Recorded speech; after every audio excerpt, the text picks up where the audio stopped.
Very early on when we did the drills around eclampsia, which is where somebody has a fit, a woman has a fit in labour, from usually associated with high blood pressure as well.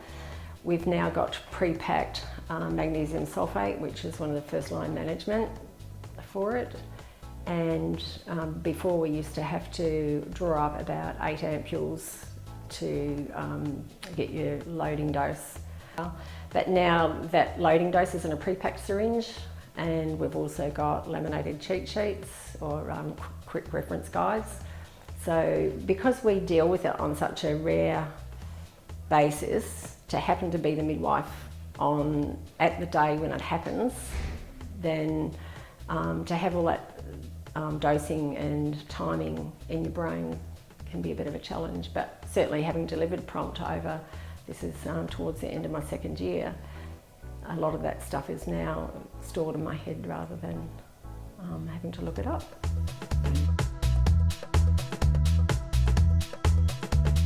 And I seem to know more midwives, and they seem to know me, which is good. So when I meet them on the ward and they're worried about something, they seem to talk more to me and I speak more to them. And we all have a good approach. We know our roles when we're in an emergency situation.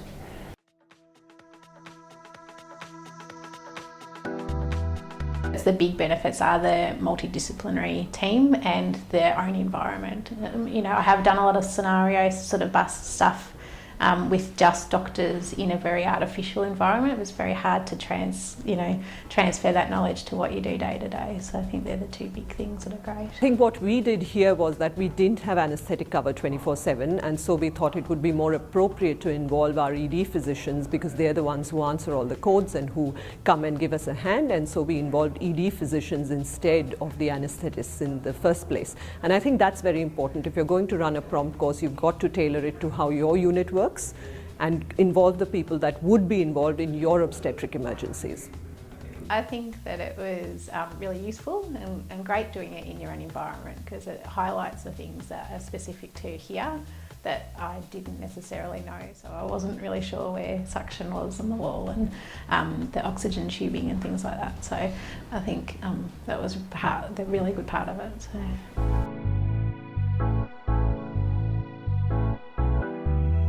People are starting to ask from other departments as well as our own about the prompt program and wanting to integrate it into their area. For example, theatre are really keen to get something happening in the theatre department, and which is great, which is really exciting. So networking is so important in the hospital. I've been at this hospital 3 or 4 years, and there were people I have never met. So meeting people in their own environment, getting to know the roles of these people.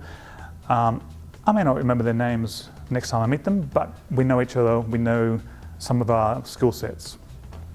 We become familiar with what the protocols are in hospitals. So in emergency, yes, we learn how to manage preeclampsia, but we don't necessarily know the local hospital protocols. So it's familiarising emergency staff with the local protocols for our units. We've all, as health professionals, been involved with different types of training, and I think working together and to be able to work together more effectively and efficiently is a positive thing, and the participants actually do the promotion for you, really.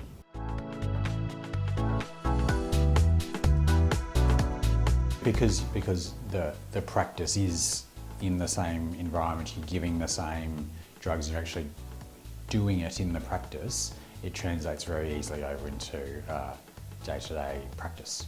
In running one of the workshops at one of our smaller health services, 2 days after the workshop we had a real life shoulder dystocia scenario, and the midwife who was in the health service on her own, and she was a very new graduate midwife. She recognised that it was shoulder dystocia and called for help, and the help that came was 2 nursing staff from the general ward. One of those nursing staff had previously done the workshop 2 days earlier, and when she walked in and the midwife said shoulder dystocia, she knew what that was. She jumped straight up on the bed and she said Mick Roberts, and she's like, I know what that is, I know what to do. And it resulted in a very good outcome for that baby. Things worked really quickly, they got the help that they needed, and the staff that responded knew what to do.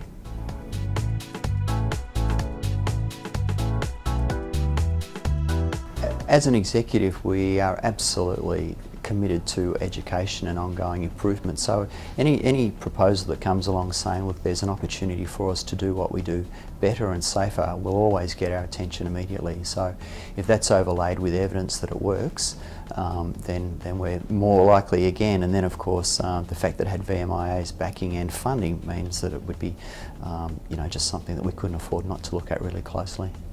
It was presented by our Director of Nursing. We have a high degree of regard for our nursing services, and the way that she was able to present this as a way to improve the safety performance of the hospital was something that got absolute support at the board level.